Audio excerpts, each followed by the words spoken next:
So last year I made a few major redemptions, traveling to several cities in Asia, burning about 700,000 points at an average of 4 to 5 cents per point. That's over $30,000 of value. But as much as I wish I could, it's not every day you get that extended period of time off to do those larger international trips. And so in this video, we'll walk through step by step my first redemption of the year and one that's more local here in North America. By the end, you'll know exactly how to earn all of the points, maybe even more than you need, how to search and find award space, tips along the way, and how to lock in that sweet value. Now, when it comes to earning points, Chase has always been my favorite, given the flexibility you have on using their points. For those of you who enjoy cashback, there's that baseline of 1 cent per point for all Chase points. If you like simple redemptions, you'll get 1.25 or 1.5 cents per point depending on which Chase Sapphire card you have. And then if you're like me and like to maximize the value you get from all your points, getting upwards of 2 cents per point through transfer partners. And the best way to earn lots and lots of Chase points,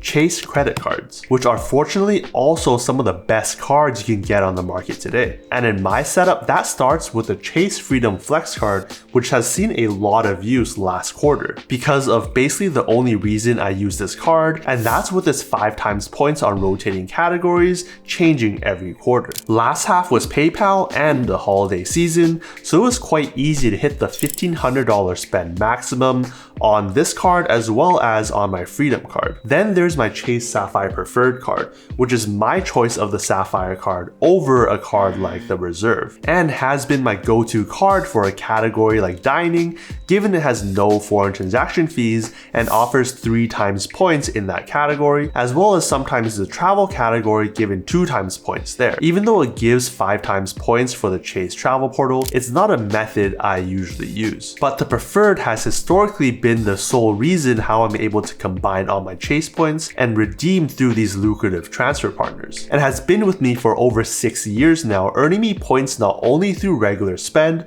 but also the welcome bonuses. Where between the 2 Sapphire cards I've had over the years, that's a combined welcome bonus of about 140,000 points. Add in my Freedom card giving me about 50,000 points, 20 of which came from the base welcome bonus, and 30 of which came from the 5 times multipliers on grocery store purchases over the first year. That combined is a total of 190,000 points purely from the welcome bonus. The rest comes from the years and years of spend, as well as some referral bonuses. Another way to earn a lot of Chase points is through their business cards, which I haven't used for redemptions yet, but actually earn you a ton of points with both the Chase Ink Cash and Ink Unlimited cards, giving you 90,000 points for the welcome bonus as no annual fee card. And with all of those Chase points, you don't need to use it towards Aeroplan like we do in this video, but also a variety of other partners like World of Hyatt, which seems to be the crowd favorite. But if Aeroplan is your favorite, know that it also transfers from other partners as well, including American Express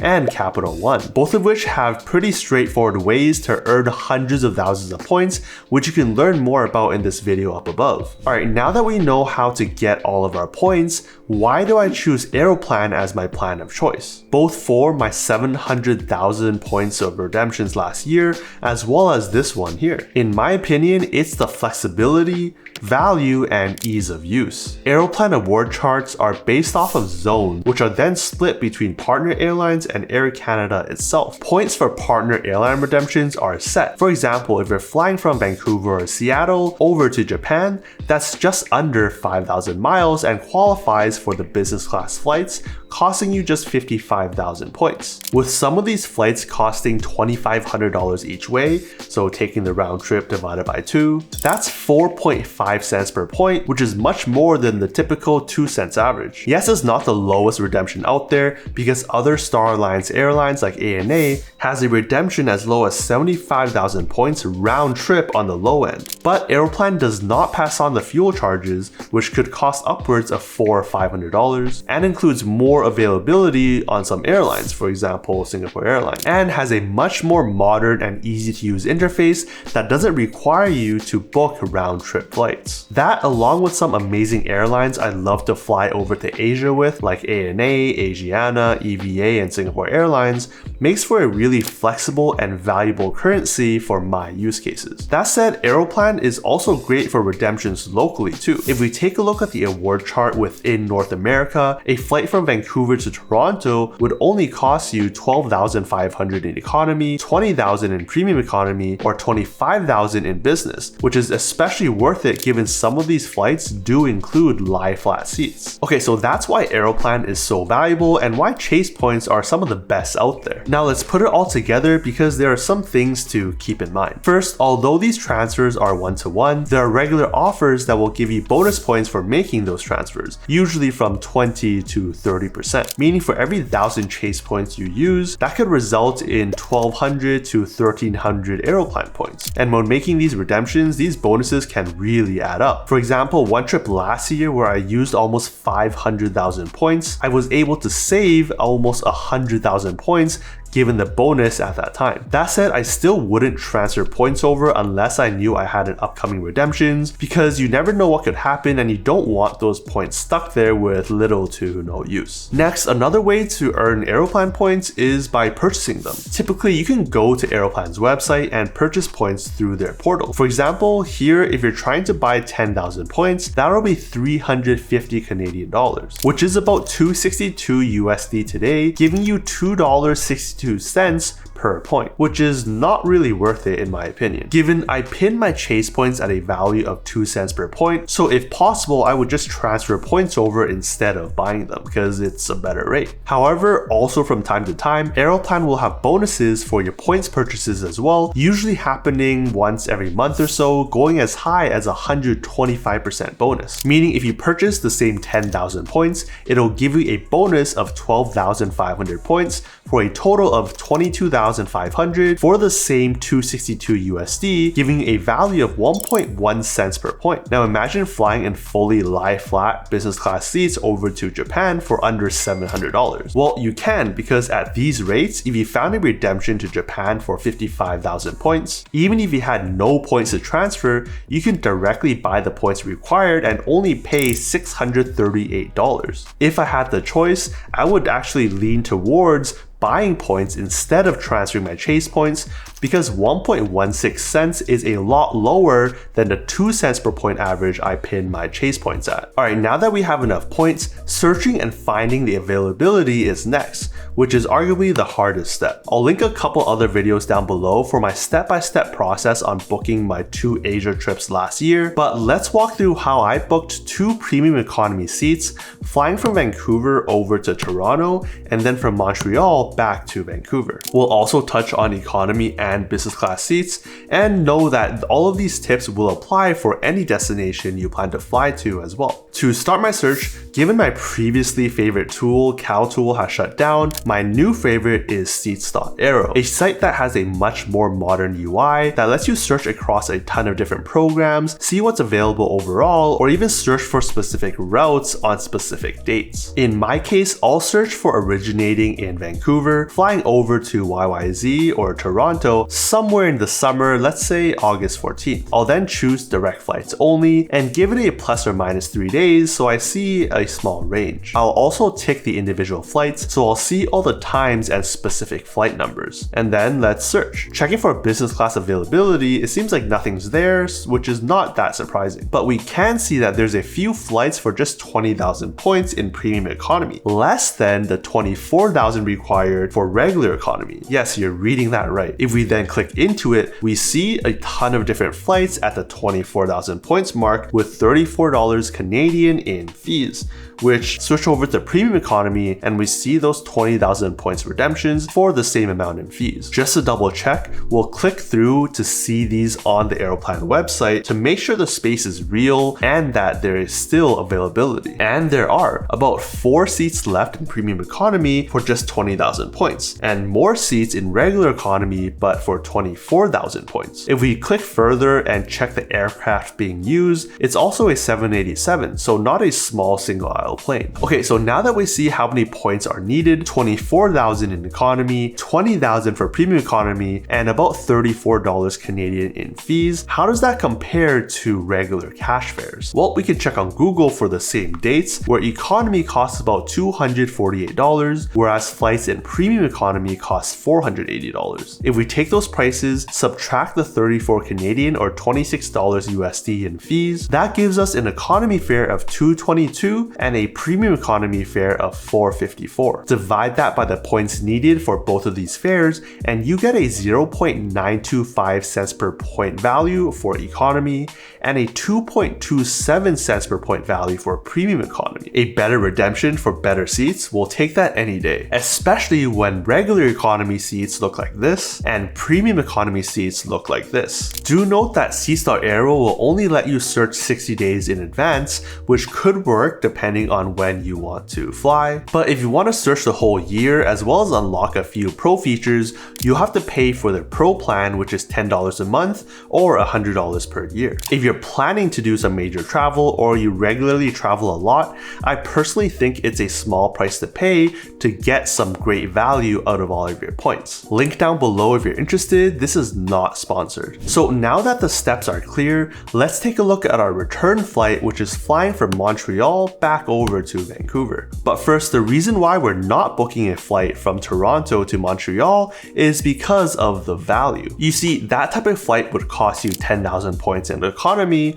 or 18,000 points for business, which is typically just a nice recliner seat at these distances. If we compare to cash fares, regular economy costs you $169 and business class costs you $537. Subtracting the same $26 USD fee and dividing by the number of points required for each fare will give you an economy value of 1.43 cents per point or a business class value of 2.84 cents per point. Meaning the economy flight isn't that worth it, but the business class flight does seem to be worth it, but the product is still just a regular recliner seat and is a short duration of just about a 1 hour flight, both of which make it not actually that worth it in my opinion. Alright, so Montreal YUL to Vancouver YVR. To start, same kind of search setting the dates, and we can see that there's quite a few economy flights for 22,400 points, but only 20,000 points needed for premium economy. Given this is for a longer flight of 5.5 hours, it's actually even more worth it. If we click into one of these dates, you'll see that there are indeed 7 premium economy seats here for actually just 19,600 points with $49 Canadian in fees, and 22,400 points for economy with the same amount in fees. Compared to Google, we see that regular economy fares go for $287 and premium economy fares go for $552. So if you take both of those fares, subtract the fees of 49 Canadian or 37 USD, divide by the number of points required for each fare, and you get a value of 1.11 cents per point for economy or 2.63 cents per point for premium economy. Again, the premium economy fare here is pretty worth it. Now, what if you want the best of the best out there for these routes? Then you're probably wanting to look at business class cabins. Well, if you check on the return flight, business class tickets will cost you 55,600 points. But remember, that amount of points is already enough to take you over the Pacific to Japan on some better airlines. So using those points for this domestic flight may not be the best use. Because checking Google Flights, this business class flight will only cost you $731.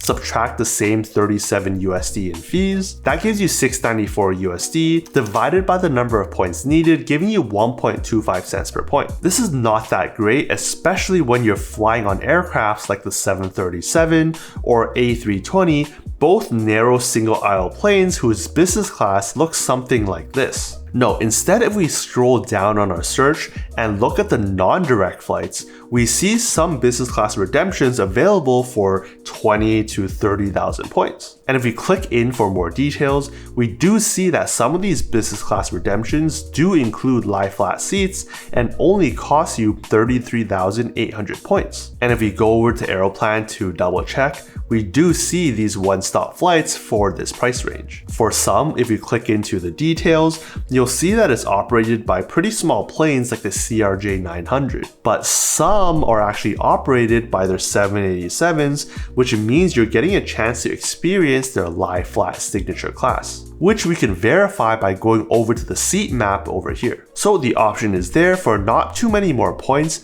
but you will have a short layover in Calgary. It is the same country, so it's not too much more hassle, but in our situation, we decided not to, but you might choose differently. Now, once I had all my flights planned out, I calculated how many points I would need. In this case, for 2 tickets flying premium economy both ways would require 80,000 points. I had some points left over, so I calculated the need of just 57,000 more points. Divide that by 1.2 because of the 20% bonus at the time would give me 47,500 round up, meaning I will need to transfer over 48,000 points. So I go through the Ultimate Rewards portal, transfer points to Aeroplan and plug in 48,000. Go through the steps and see that there's an immediate transfer of 48,000 points plus a 20% bonus on top of that. Go over to Aeroplan and see that I have just over 80,000 points, the number required. Now, before we go over some key tips to keep in mind,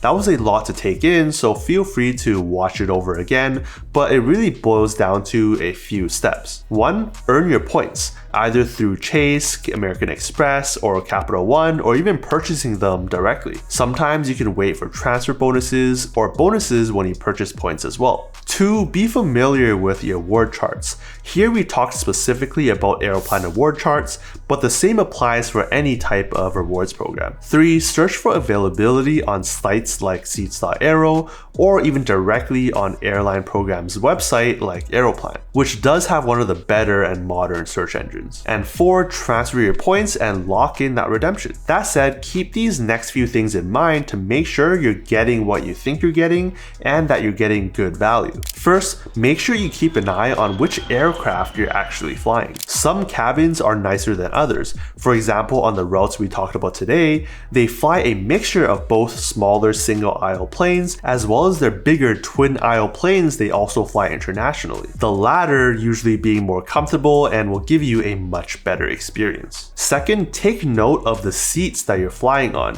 because business class could mean very different things on different aircraft. Try checking a site like SeatGuru, for example, where business class means a standard recliner here on a CRJ 900, but a much more premium fully lie-flat seat here on the Boeing 787s. Third, know the rules around your award redemptions, specifically the change fees. On Aeroplan, there's a $100 change fee for tickets across any of their cabins. And that's important because availability for redemptions come and goes.